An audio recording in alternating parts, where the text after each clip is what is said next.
The only Indian television network with ground reporters, war reporters in all three countries directly involved in this conflict. Gaurav Sawant is reporting from northern Israel in the front with the Hezbollah. Ashraf Wani has been in southern Lebanon and Beirut for the last 10 days, reporting fearlessly from the places where airstrikes have taken place, including where Hassan Nasrallah, the chief of the Hezbollah, was killed a few days ago. And Rajesh Pawar is live with us from Tehran, the first Indian journalist reporting from Tehran just a few days after Iran launched nearly 200 missiles into Israel. We'll be going across to each one of them to get us their ground report and ground view of a rapidly escalating situation. Israel is at war with Iran, with the Hezbollah. Its ground offensive is ramping up, and Beirut has been facing the onslaught. These are images from Beirut earlier today.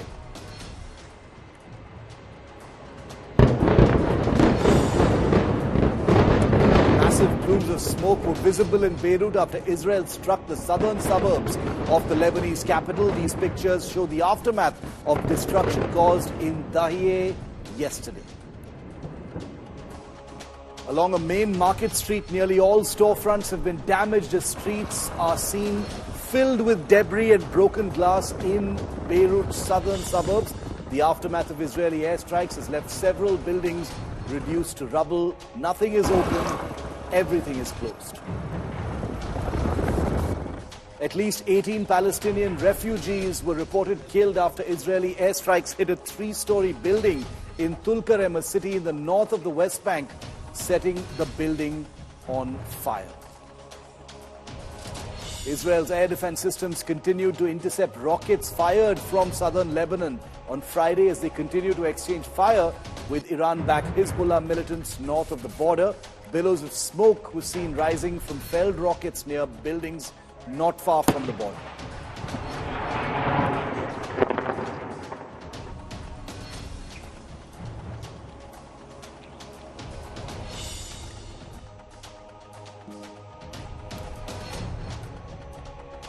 The big development today, however, viewer, was that Iran's supreme leader, Khamenei, made his first appearance hosting the Friday prayers in a very rare appearance since the last 5 years on the day of Hezbollah chief Nasrallah's reported funeral. Apparently, it was a mock funeral in a secret location.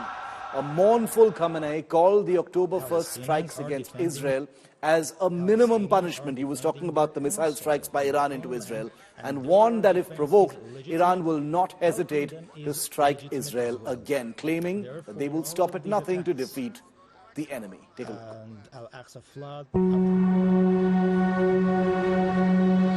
The Supreme Leader of Iran, Ayatollah Ali Khamenei, made a rare public appearance in Tehran on Friday.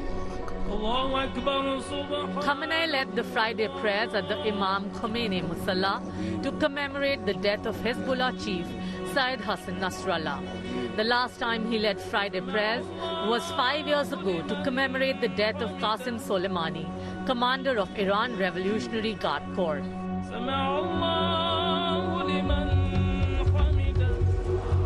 The streets of Tehran were flooded by lakhs of people. Every road, every corner of the mosque was plastered with posters of the Hezbollah chief and Hamas leader Ismail Haniyeh. The Iranian supreme leader got visibly emotional as he hailed Nasrallah as a martyr. We are all in a state of pain and mourning the martyrdom of our dear Sayyid. This is a big loss. However, our mourning does not mean losing hope. Khamenei also recalled Tuesday's missile strikes on Israel, referring to Iran's attack as least punishment. The move taken by our armed forces was the least punishment for the occupying Zionist regime in the face of the crimes, the unbelievable crimes committed by that regime, the bloodthirsty regime. With a sniper rifle next to him in a symbolic show of strength, he also justified the October 7 Hamas attack on Israel. And Al-Aqsa flood operation that October last year was carried out, that was a correct move, logical move based on international law, and Palestinians had the right to do so. In his address that lasted over an hour, Khamenei also issued a direct warning to Israel.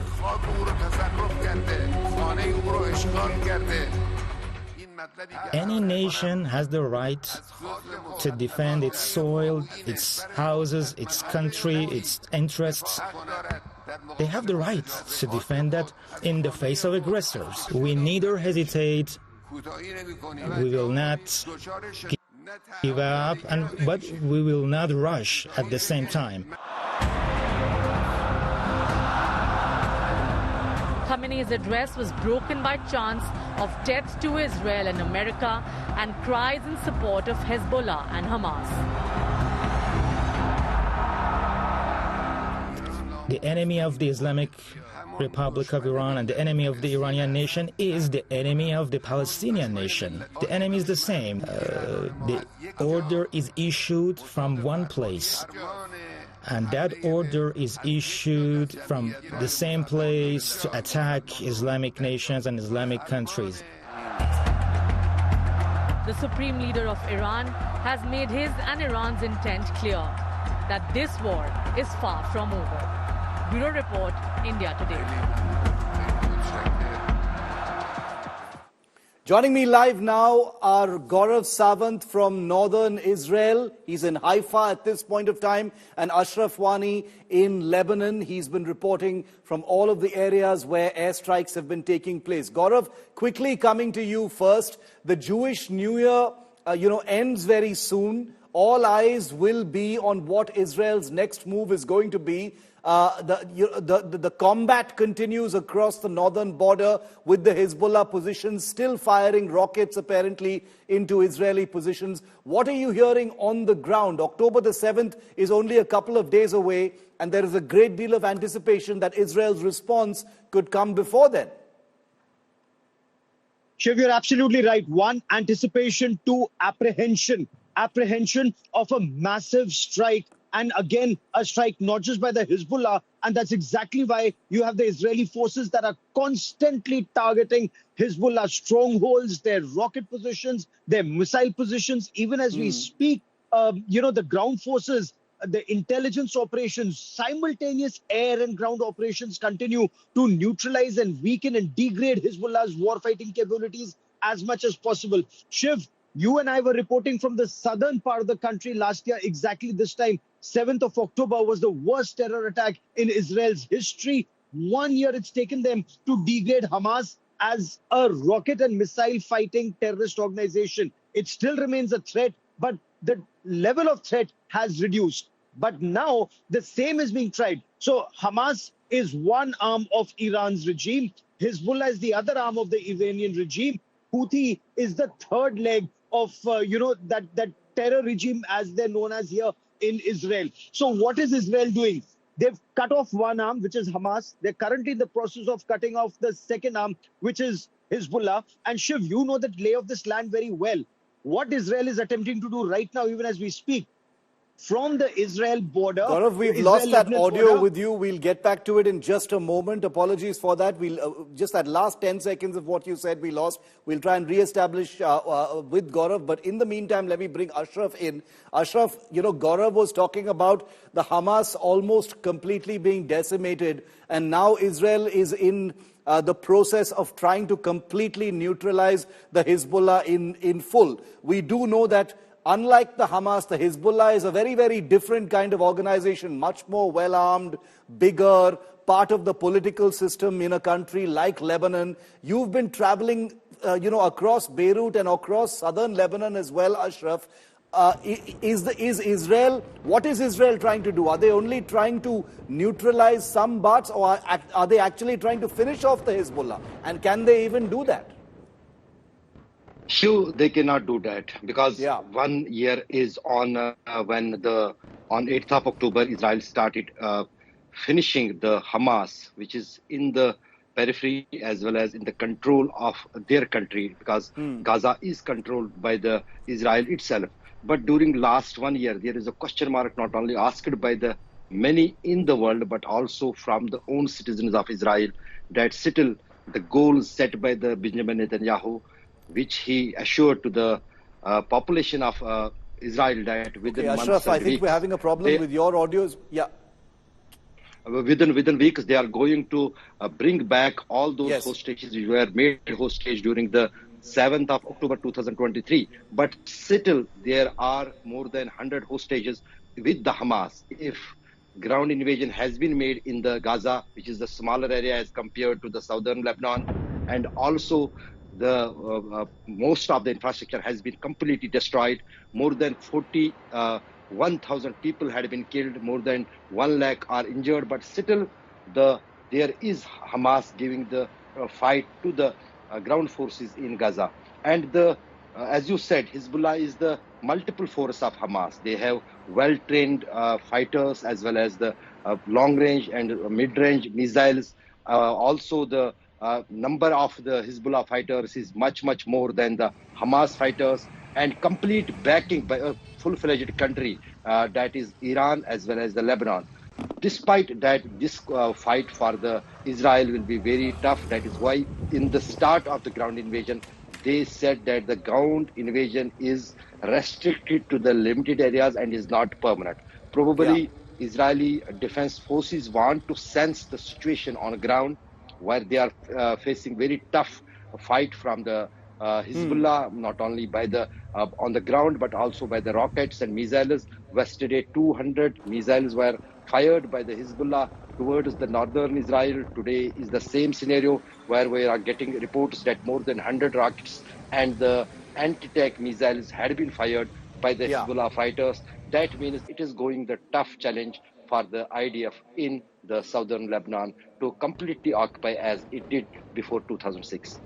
Stay with me, Ashraf. Gaurav, coming back to you. Gaurav, remember, is heading into northern Israel, the very area that is being targeted by Hezbollah positions right now. Gaurav, what are you hearing from the Israeli forces? They've already got this big front with Iran. You know, apart from the seven-front war that we've been talking about, the two big fronts right now are Iran, which is thousands of kilometers away, and directly with the Hezbollah in northern Israel, which is where you are headed into right now. How are they going to manage that?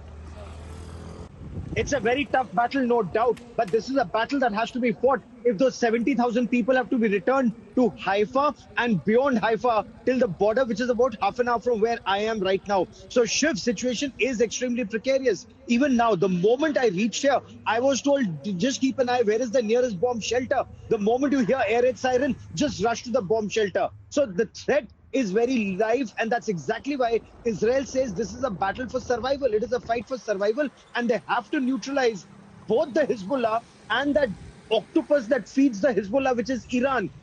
Will it be a multi-pronged offensive? Israel is prepared for that multi-pronged offensive, but right now it wants to secure the flanks, target the Hamas, target the entire leadership of Hezbollah, degrade Hezbollah, especially south of the Litani River till this border. Once that area is cleared, they know that there is nothing that's going to stab them in the back when they take on Israel, when they take on Iran. And in that, Israel will also be helped by America and NATO countries. And that is something, whether it's with intelligence or neutralizing incoming missiles. So this war is all set to intensify in a very deadly way in the days and weeks ahead. But the first challenge is to neutralize Hezbollah as much as they can. And that is why not just neutralizing Hassan Nasrallah or Fuad Shukr or the other leadership or the tactical leadership, even the new leadership that's coming up, they are being targeted relentlessly so that the Hezbollah cannot regroup, rearm, and then attack Israel. Gaurav and Ashraf, please stay safe. We will continue to track all the feeds that you're sending us, all the reports that you're sending us. We'll be first, of course, here on India Today.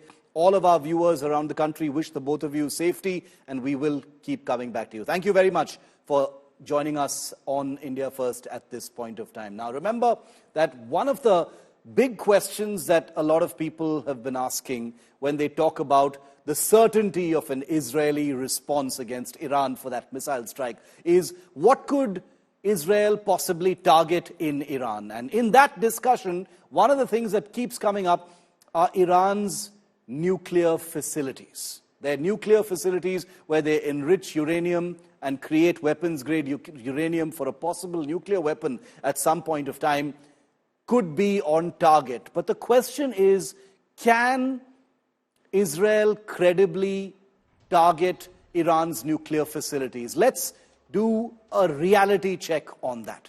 First of all, point number one to consider, Iran's nuclear sites, at least the ones that Israel would probably want to target, are at least 2,000 kilometers, about 1,000 miles away from Israel's air bases, which means that Israeli fighter aircraft and bomber aircraft would definitely need some kind of aerial refueling in order to just get to those areas to conduct that kind of airstrike, which means that Israeli aircraft would need to overfly many, many hostile countries, possibly Saudi Arabia, Syria, Lebanon, and others, in order to even reach, a country like Iran. So that's sovereign airspace. That's, of course, a completely different complication. Let's assume that the aircraft from Israel have been able to cross those obstacles. They still have to enter Iranian airspace, and Iran has its own air defense shield. They've got ground weapons, they've got surface-to-air missiles, they've got air defense weaponry on the ground. So no Israeli fighter or bomber would be able to enter Iran uncontested, unmolested, and therefore even reaching any of those nuclear sites would be very, very difficult.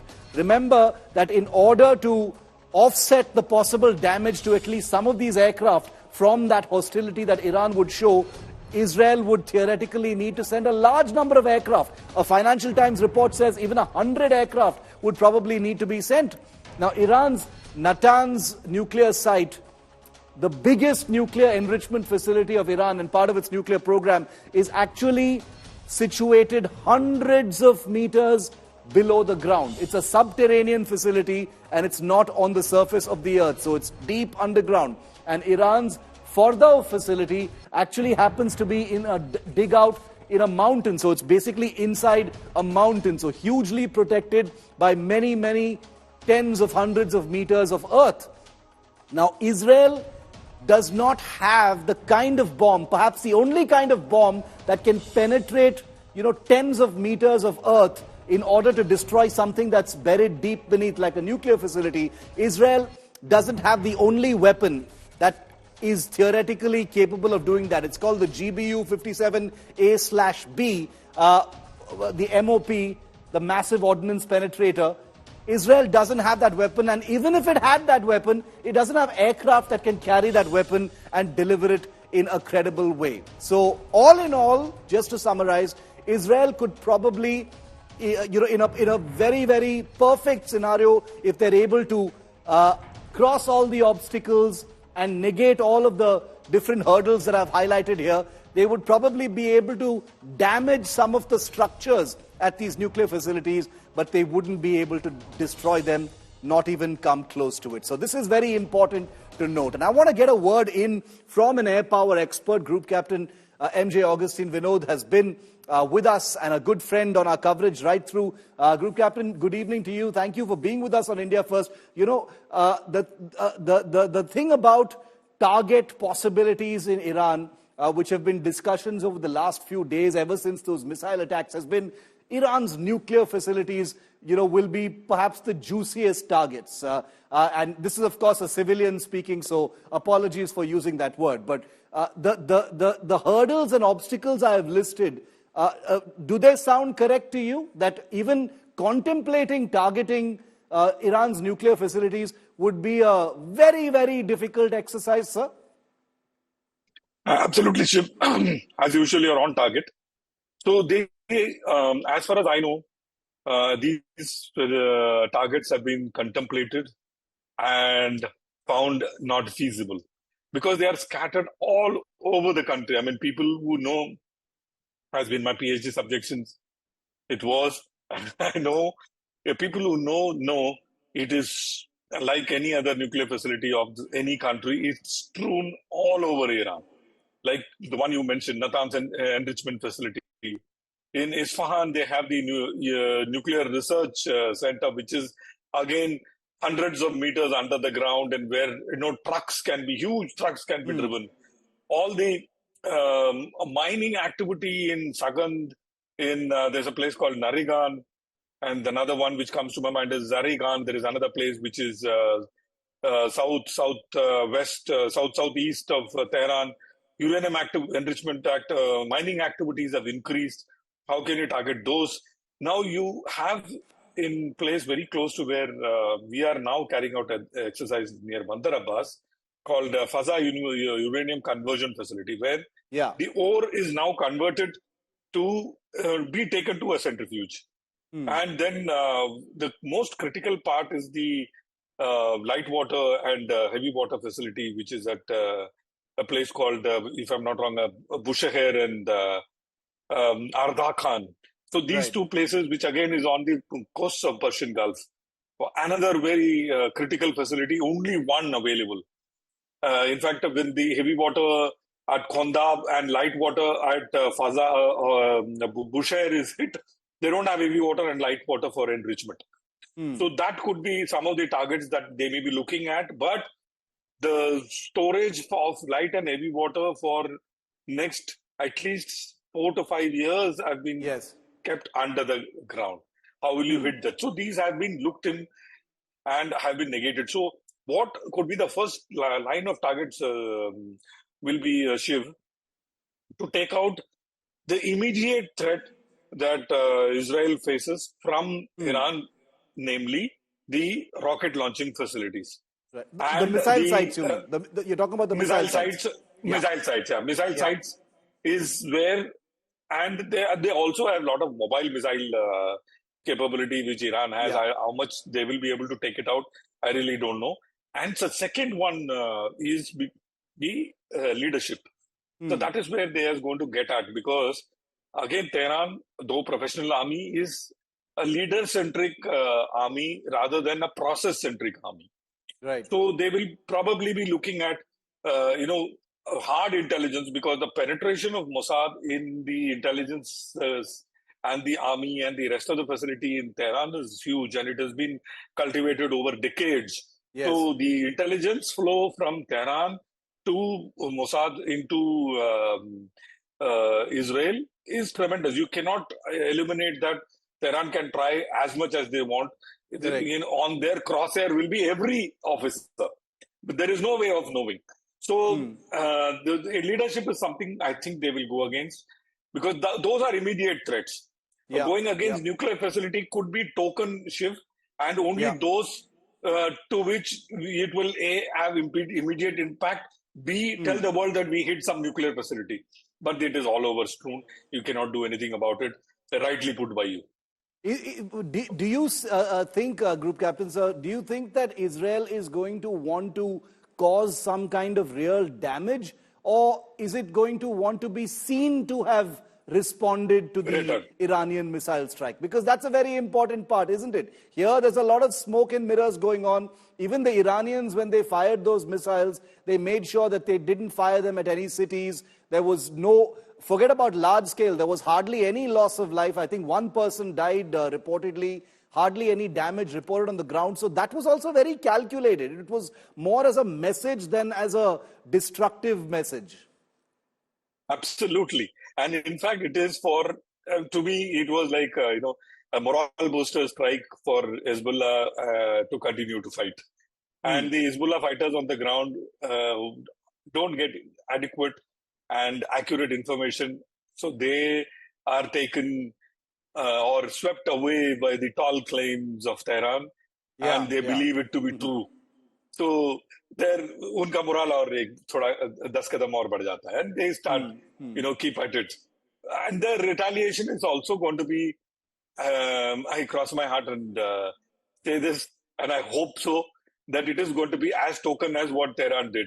If that is the only way this can move towards peace, because Shiv, till now, Israel was fighting two terrorist organizations, namely Hamas, Hezbollah.